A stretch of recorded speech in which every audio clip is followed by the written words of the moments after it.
ስነ ስርዓት ምላሽ ይሰጣሉ ስላሉ እንድሰጥ ይፈቀድልኝ። ስነ ስርዓት። ስለዚህ እርሶም ከስሜትም ነፃ ይሁኑ፣ ይረጋጉ። በእርጋታ ነው ሀገር የሚመራው። በዚህ ጊዜ ከኢትዮጵያ ጋር ስነ ስርዓት እርሶ እንደ ልብ እንደተናጉኛ እናገራለን።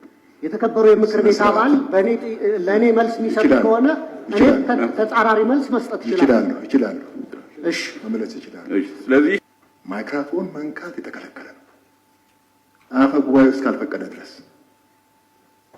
ይህ እኮ ትልቅ ምክር ቤት ነው፣ አገር በስርዓት የሚመራበት ነው። በአሁኑ ወቅት በኢትዮጵያ ማህበራዊ ሚዲያና የፖለቲካ መድረኮች ላይ ከፍተኛ መነጋገሪያና ታሪካዊ ክስተት ሆኖ የሰነበተው ጉዳይ የዶክተር ደሳለኝ ጫኔ ያልተጠበቀ የፖለቲካ ስንብት ነው።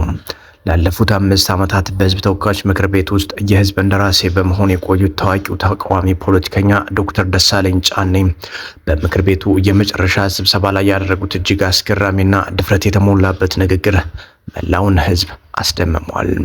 በታሪክ ፊት ጠቅላይ ሚኒስትር አብይ አህመድን ፊት ለፊት በጠንካራ ጥያቄዎችና ትችቶች ከሞገቱ በኋላ ከማንኛውም ቀጥተኛ የፖለቲካ እንቅስቃሴ ራሳቸውን ሙሉ በሙሉ ማግለላቸውን ይፋ አድርገዋል። ለመሆኑ ዶክተር ደሳለኝ ጫኔ በዚያ ታሪካዊ የፓርላማ መድረክ ላይ ምን አሉ? ጠቅላይ ሚኒስትር አብይ አህመድስ ለእሳቸው ምን አስገራሚ ምላሽ ሰጡ? የአማራን ህዝብና የኢትዮጵያውያንን መሰረታዊ ጥያቄዎች በፓርላማ በማንሳት ሲታገሉ የቆዩት ይህ ግለሰብ አሁን ከፖለቲካ ዓለም ለመውጣት የወሰኑበት እውነተኛ ምክንያት ምንድን ነው? ዛሬ በዚህ ቪዲዮ የሰሞኑን ትኩስ ጉዳይ የዶክተር ደሳለኝን የመጨረሻ ንግግርና የውሳኔያቸውን አንድምታ ሰፋ አድርገን እንመለከታለን። እስከ መጨረሻው አብራችሁን ቆዩ።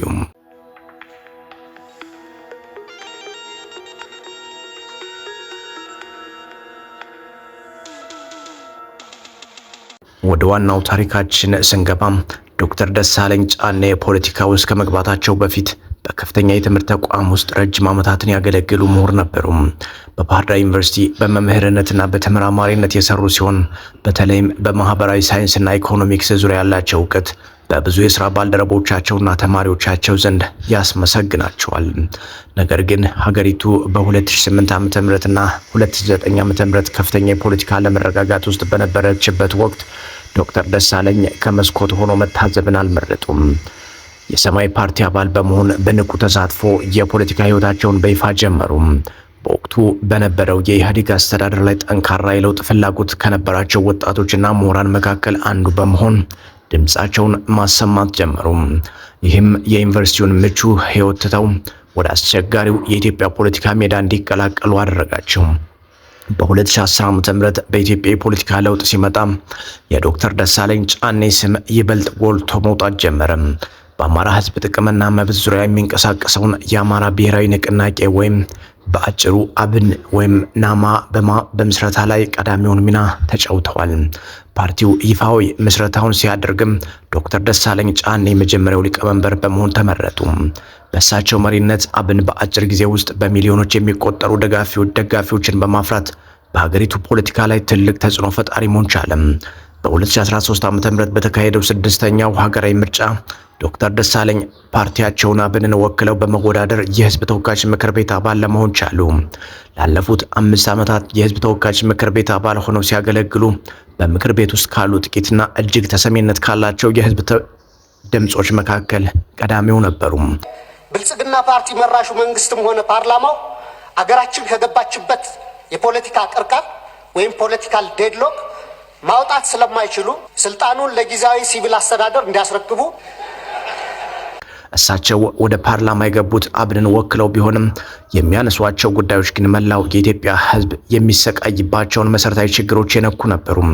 በተለይም በአማራ ክልልና በተለያዩ የሀገሪቱ ክፍሎች የሚከሰቱ የንጹሃን ዜጎች መፈናቀል፣ የሰላምና የጸጥታ መደፍረስ፣ የህግ የበላይነት መጥፋትና የኢኮኖሚ ውድመትን በተመለከተ በፓርላማው መድረክ ላይ ምንም ሳይፈሩ ያጋልጡ ነበር።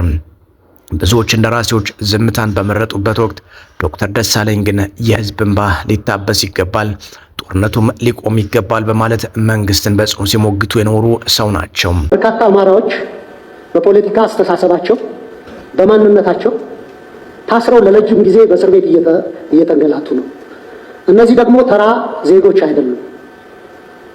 ማህበረሰቡ ጉልሃን ሆኖ የሚለያቸው ማህበረሰቡ ልሂቃን ብሎ የሚያስቀምጣቸው የሐሳብ መሪዎች ናቸው። የፖለቲካ መሪዎች፣ ጋዜጠኞች፣ አክቲቪስቶች ናቸው። የህዝብ ተወካዮችም አሉበት፣ የተመረጡ የህዝብ እንደራሴዎች። እነዚህ እንዲፈቱ በእናንተ በኩል ጥያቄ አቅርባችሁ አስፈጻሚው አካል ምንም ያደረገው ነገር ግን የህዝብ ድምጽ መሆን ዋጋ ያስከፍላል። በአማራ ክልል የተቀሰቀሰውን መጠነ ሰፊ ግጭት ተከትሎ በታወጀው የአስቸኳይ ጊዜ አዋጅ ወቅት ዶክተር ደሳለኝ ጫኔ የፓርላማ አባልነታቸው ሳይገድባቸው በጸጥታ ኃይሎች ቁጥጥር ስር ውለው ለረጅም ወራት በእስር ላይ እንዲቆዩ ተደርገው ነበር። ይህ እስር እሳቸውን ለማስፈራራትና የፖለቲካ ድምጻቸውን ለማጥፋት የተደረገ እንደሆነ በብዙዎች ዘንድ ቢታመንም ዶክተር ደሳለኝ ግን ከእስር ከተፈቱ በኋላ ቢሆን ያመኑበትን እውነት ከመናገር ወደ ኋላ አላሉም። Well, let's explore this story a little further and bring in Desalegn Dagnew. He's Associate Professor of Water Resources. Sure, yeah. As you have rightly said, over 50%. እናም ሰሞኑን ወደ ተከሰተው ታላቅ ክስተት እንምጣ። በምክር ቤቱ የመጨረሻ ስብሰባ ላይ ዶክተር ደሳለኝ ጫኔ ያደረጉት የስንብት ንግግር በታሪክ ማህደር ውስጥ የሚቀመጥ ነበር። በመድረኩ ላይ ቆመው በኢትዮጵያ ላይ እየደረሰ ስላለ የፖለቲካና የጸጥታ የማህበራዊ ቀውስ የመንግስትን ድክመት ፊት ለፊት ተናግረዋል። በንግግራቸውም በታሪክ ፊት የአብይ አህመድ መንግስት ደካማ እንደሆነ እንደሚመሰክሩ ገልጸው እጅግ ከበድ ያሉና አነጋጋሪ የሆኑ ሂሶችን ሰንዝረዋል። የአማራ ህዝብ ጥያቄዎች የሀገሪቱ የሰላም እጦት በኃይል ሳይሆን በፖለቲካዊ ውይይት መፈታት እንዳለባቸው፣ መንግስትም ለዚህ ተጠያቂነት እንዳለበት በድፍረት ሞግተዋል። ይህንን ጠንካራ ትችት ተከትሎም ጠቅላይ ሚኒስትር አብይ አህመድ የሰጡት ምላሽም ሌላው አስገራሚ ጉዳይ ነበር። የመንግስቱን መዋቅራዊ ድክመት የዚህ ዘመን የማይታበል የታሪክ እውነት አድርጌ በታሪክ ፊት ለመመስከር እወዳለሁ። በሚቀጥለው ምክር ቤት ከኛ ጋር የማትቀጥሉ መሆኑን የዘንድሮ ምርጫ ያሳየ ቢሆንም ክቡር አቶ ደሳለኝ ጫኔ የመጨረሻ ያሉት ንግግር የመጨረሻ ባይሆን የመንግስት ምኞት መሆኑንና ከምክር ቤት ውጪ እነዚህ አባላት ከመንግስታችን ጋር በጋራ ሆነን ኢትዮጵያን እንድናገለግል በተከበረው ምክር ቤት ፊት ጥሪ ላቀርብላችሁ ፈልጋለሁ። ጠቅላይ ሚኒስትር በዶክተር ደሳለኝ ጥያቄዎች ላይ ያላቸውን የተለየ ሀሳብ ቢገልጹም ዶክተር ደሳለኝ ጥያቄዎቻቸውን በፓርላማው ስርዓት መሰረት ፊት ለፊት በድፍረት በማቅረባቸው አድናቆታቸውን ችረዋቸዋል።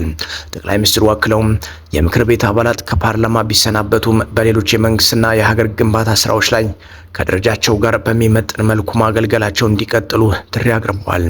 ነገር ግን ያ ታሪካዊ ስብሰባ እንዳበቃ ዶክተር ደሳለኝ ጫኔ መላውን የኢትዮጵያ ፖለቲካ ማህበረሰብ ያነጋገረ ያልተጠበቀ ውሳኔ አስታወቁም። የ5 ዓመታት የፓርላማ ቆይታቸውን ማጠናቀቃቸውን ተከትሎ ከማንኛውም ቀጥተኛ የፖለቲካ እንቅስቃሴ ራሳቸውን ሙሉ በሙሉ ማግለላቸውን ይፋ አደረጉም። ይህ ውሳኔያቸው በህዝቡና በፖለቲካ ተንታኞች ዘንድ ለምን የሚል ጥያቄን ፈጥሯል።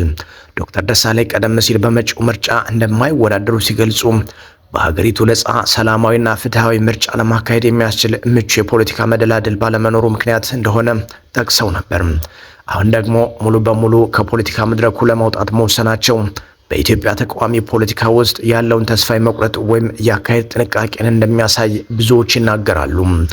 ዶክተር ደሳለኝ በመግለጫቸው እንዳረጋገጡት ቀጥተኛ የፖለቲካ ተሳትፏቸው ቢያበቃም የአማራን ህዝብ አንድነትና ከሌሎች ወንድም ህዝቦች ጋር ያለውን አብሮነት በሚያጠናክሩ ጉዳዮች እንዲሁም በሀገራዊ የሰላምና የብሔራዊ ውይይት ሂደቶች ላይ በሙያቸው የበኩላቸውን ማበረከት እንደሚቀጥሉ አስታውቀዋል። አቶ ዳንኤል ክብረት የሃይማኖት መምህር ሆነው ዋነኝነት የጦርነት ፕሮፓጋንዳ አሳላጭና አቀጣጣይ ሆነው አግኝቻቸዋለሁ። የዶክተር ደሳለኝ ጫኔ ከፖለቲካ መውጣት ለኢትዮጵያ ተቃዋሚ ፖለቲካ ትልቅ ክፍተት መፈጠሩን ያሳያል። እሳቸው በፓርላማ ውስጥ ያሳዩትን ወገንተኝነት፣ ድፍረትና የህዝብን መሰረታዊ ጥያቄዎች ፊት ለፊት የማንሳት ብቃት ለብዙዎች የወደፊት ፖለቲከኞች አርአያ የሚሆን ታሪክ ጥሎ አልፏል ይላሉ ብዙዎቹም።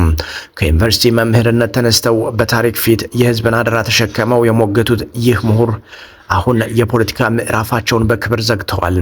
ውድ ተመልካቾቻችን እናንተስ ስለ ዶክተር ደሳለኝ ጫኔ የመጨረሻ የፓርላማ ሙግትና ከፖለቲካ ራሳቸውን ማግለል ምን ታስባላችሁ? የእሳቸው ከፖለቲካ መውጣት በኢትዮጵያ ቀጣይ የሰላም ጉዞ ላይ ምን አይነት ተጽዕኖ ይኖረዋል? ሐሳባችሁን በኮሜንት መስጫው ላይ አስፍሩልን። ቪዲዮውን ከወደዳችሁት ላይክ እና ሼር ማድረጋችሁን እንዲሁም አዳዲስ ታሪካዊና ወቅታዊ መረጃዎች በፍጥነት እንዲደርሷችሁ ቻናላችንን ሰብስክራይብ ማድረጋችሁን እንዳትረሱም። በቀጣይ ቪዲዮ እስክንገናኝ ሰላም ቆዩልን።